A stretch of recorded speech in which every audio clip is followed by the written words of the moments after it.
বিনোদন.কমে আপনাদের সবাইকে স্বাগতম। আরো একটা নতুন দিন শুরু করছে বিনোদন.কম। এবারে বিনোদন.কমের শুরুতেই রয়েছে কোথায় কি, যেটি সাজানো রয়েছে এ সপ্তাহে মুক্তিপ্রাপ্ত বাংলা ছবি মায়ানগরের সাংবাদিক সম্মেলন ও কলকাতায় চলতি বইমেলায় বাংলা ছবি ছাদে পোস্টার ও ট্রেলার লঞ্চের সমস্ত খবর দিয়ে। বইমেলায় EIILM এর চেয়ারম্যান ডক্টর RP ব্যানার্জির নতুন বই প্রকাশের খবর জানতে পরে আপনাকে চোখ রাখতেই হবে আমাদের টুকরো খবরে। আর সবশেষে বিনোদনের চার ঝলক তো থাকছেই।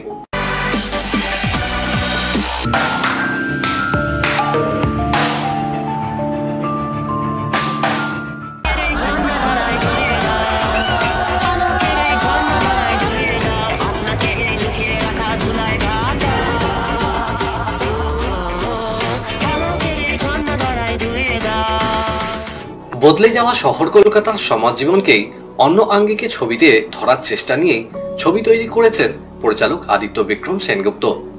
2021 সালে ভেনিস আন্তর্জাতিক চলচ্চিত্র উৎসবের ছবি প্রিমিয়ার এবং এই ছবির জন্য শ্রীলেখা মিত্রের সেরা অভিনেত্রী পুরস্কার পাওয়ার পর থেকেই মায়ানগর ছবিকে ঘিরে দর্শকদের প্রত্যাশা বেড়েছে।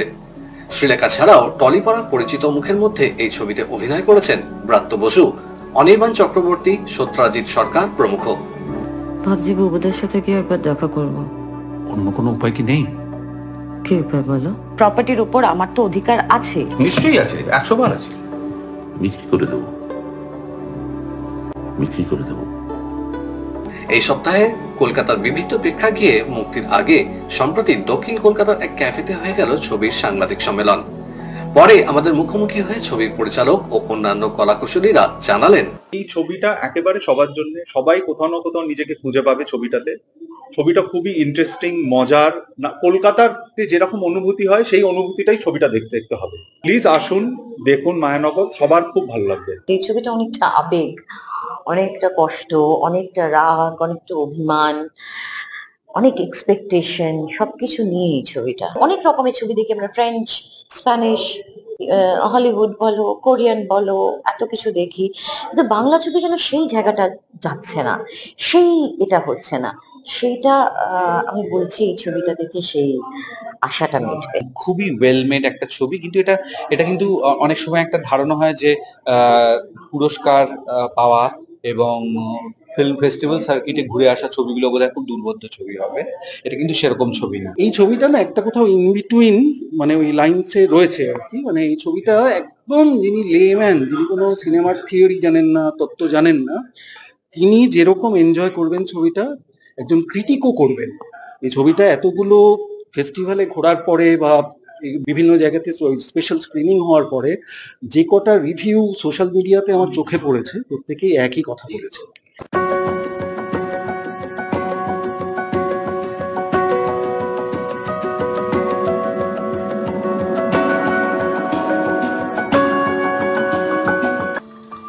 গোটা গোটা গোটা, তাড়াতাড়ি গোটা। ওই লালটা কাট, ওই লালটা কাট। ছাদে যাবার দরকার নেই। শৈশব থেকে বার্ধক্য, বাড়ির ছাদে জড়িয়ে থাকে মানুষের নানা স্মৃতি। ছোটবেলার গোপন গল্প কথা থেকে শুরু করে মন খারাপের সঙ্গী ছাদ।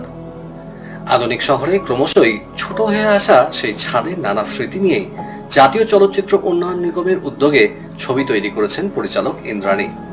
মুখ্য চরিত্রে পাওলি দাম, রাজনন্দিনী পাল সহ ছবিতে অন্যান্য চরিত্রে অনুরাধা রায়, রণজয়, অরিন্দম গঙ্গোপাধ্যায়, রাহুল অরুণোদয় বন্দ্যোপাধ্যায়। আজ আমি মায়ের ওখানে যাব, কবে ফিরবো বলতে পারছি না।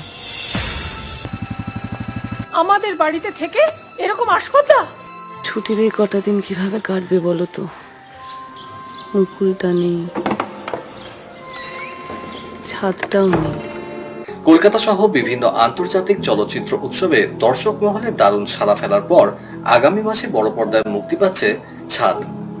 আর তার আগে সম্প্রতি বইমেলা প্রাঙ্গণে মুক্তি পেল ছবির পোস্টার ও ট্রেলার, যেখানে উপস্থিত ছিলেন ছবির পরিচালক, গিল্ডের 2 শীর্ষকর্তা সহ 2 তারকা পাওলি ও রণজয়। পরে আমাদের মুখোমুখি হয়ে তারা কি জানালেন, চলুন শুনে নিই।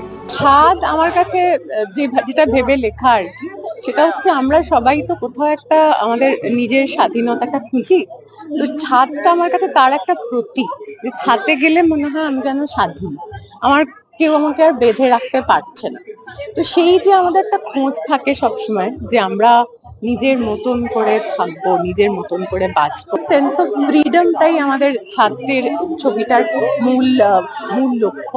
তো সেটা নিয়ে আমাদের ছবি, আশা করছি দর্শকরা দেখতে আসবেন। ছাদ যেহেতু শব্দটা, ছাদ রিলেটেড বিষয়পত্র থাকবে। মিত্রা যে চরিত্রটা আমি করেছি, সে একজন লেখিকা। সে তার একটা মানে যে কোনো ক্রিয়েটিভ মানুষই আমি বলবো, শিল্পী, যে কোনো শিল্পী, সে যেই কাজটা করুক না কেন, তার একটা নিজস্ব জায়গা প্রয়োজন হয়। মিত্রার কাছে সেই জায়গাটা ছাদ ছিল, সেই খোলা আকাশ, যেখানে ওর আমার মনে হয় ভাবনা চিন্তাগুলো একটু অন্যরকম ভাবে হয়তো তৈরি হতো। সেই ভাবনা চিন্তার জায়গা থেকে আমার মনে হয় যে মানে আমারও যেরকম ছাদ খুব প্রিয়, মিত্রারও ছাদ খুব প্রিয়। এবার বাকিটা ছাদ যদি আপনাদের প্রিয় হয়ে যায়, সেটা আমাদের জন্য খুব ভালো হবে। সো আই এম হোপিং যে ছাদ আপনাদের দেখতে খুব ভালো লাগবে সবাই। এগুলো একটা মেটাফর হিসেবে ইউজ করা হয়েছে যে কিভাবে একটা মানুষের ওপেন স্পেসকে আমরা আঘাত করছি দিনকে দিন, এবং তার শিল্পী সত্তার উপর আঘাত আসছে, এবং কোথাও ওমেন এম্পাওয়ারমেন্ট অ্যাজ ওয়েল। একজন রাইটারের উপর গল্প, সেটা বইমেলাতে লঞ্চ হচ্ছে, আমার এর থেকে বেটার কোনো জায়গা হতেই পারে না যে তার এইরকম একটা সিনেমার ট্রেলার লঞ্চ হচ্ছে।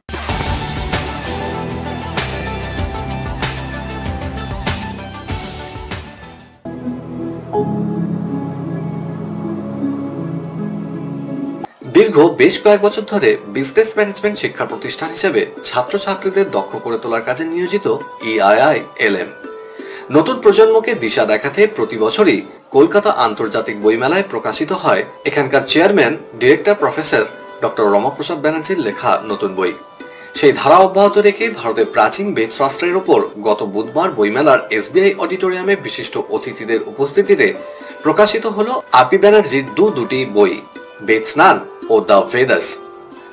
এর আগে সম্প্রতি সল্টলেকের এক হোটেলে উদ্বোধিত হয়েছিল ডক্টর রমাপ্রসাদ ব্যানার্জির নতুন ওয়েবসাইটও। এদিন বইমেলায় অভিনেতা Abir Chattopadhyay, professor doctor Mark H Taylor, miss Rosen আর টেলর, রূপক বড়ুয়া, কুশল চৌধুরী, প্রতিষ্ঠানের সমস্ত শিক্ষক শিক্ষিকা, ছাত্রছাত্রী সহ অন্যান্য বিশিষ্টজনের উপস্থিতিতে প্রকাশিত হয় RP ব্যানার্জির দুটি নতুন বই।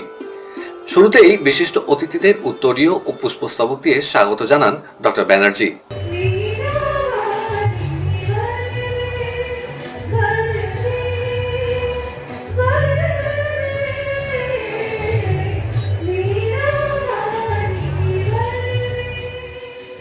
পরে আমাদের মুখোমুখি হয়ে প্রফেসর ডক্টর RP ব্যানার্জি ও আবির চ্যাটার্জি জানালেন, এবছর লঞ্চ হলো দুটো বই, একটা বাংলায় একটা ইংরেজিতে। বাংলায় হচ্ছে বেদ স্নান, আরেকটি হলো the Vedas, the wisdom for human transcendence. দুটো বইয়ের মধ্যে অনেক সিমিলারিটি আছে। যেটি ইংরেজি বইটি, এটি হলো আমার বেদবিজ্ঞানের গভীরে 2018 সালে যে বইটি বেরিয়েছিল তারই মেজর পার্টের ট্রান্সলেশন, কিন্তু শুধু ট্রান্সলেশন নয়, এটা আবার কিছু নতুন করে করার লেখা আছে, সাজানো আছে। বেদ অ্যাকচুয়ালি কোনো ধর্মকে রিপ্রেজেন্ট করে না, কারণ বেদেরই যা তত্ত্ব আছে তারই মধ্যে সব রকম রিলিজন, যত রকম রিলিজন আছে তাদের যা যা প্রিন্সিপাল ফলো করে সবের অরিজিন হচ্ছে বেদ। আমাদের একটা ধারণা আছে যে যেগুলি spiritual scriptures this are only for senior people. এটা ঠিক নয়। এটা ইয়াং এজে, অল্প বয়সী ছেলেমেয়েরা, ছাত্রছাত্রীদের মধ্যে এটার প্রকাশ প্রচার হওয়া দরকার। জীবন গঠনের জন্য, চরিত্র গঠনের জন্য বেদের যে তত্ত্বগুলো আছে, যে আদর্শটা আছে, সেটা ছেলে মেয়েদের পক্ষে উপকারী, উপযোগী। সেজন্যই সবাই, আশা করি সবার ভালো লেগেছে।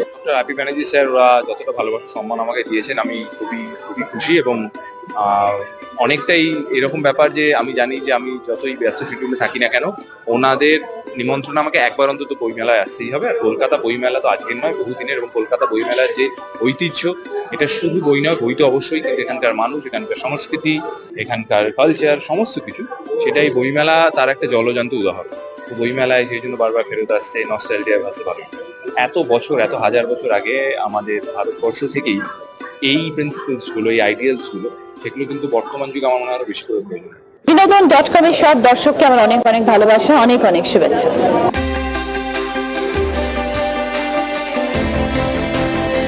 সরস্বতী পুজোর দিনেই প্রজাপতি 2 এর ঘোষণা করলেন প্রযোজক অতনু রায়চৌধুরী।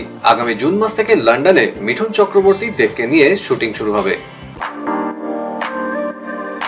2002 সালে সারা জাগানো নাটক টুইঙ্কেল টুইঙ্কেল চলচ্চিত্র করছেন পরিচালক সৃজিত মুখোপাধ্যায়। টলিপাড়ায় ফের কাজ বন্ধ, পরিচালক সৃজিতের পাশে ডিরেক্টরস গিল্ডের সদস্যরা। আগামী 14ই মার্চ 60 বছরে পা দিচ্ছেন অভিনেতা আমির খান, তাই এই বছরে জন্মদিন বড় আকারে পালন করতে চান তিনি। ঘড়ির কাঁটা বলছে সময় শেষ। বিনোদনের আরো খবর নিয়ে আমরা হাজির হয়ে যাব ঠিক এই সময় এই চ্যানেলে। Till then, good bye.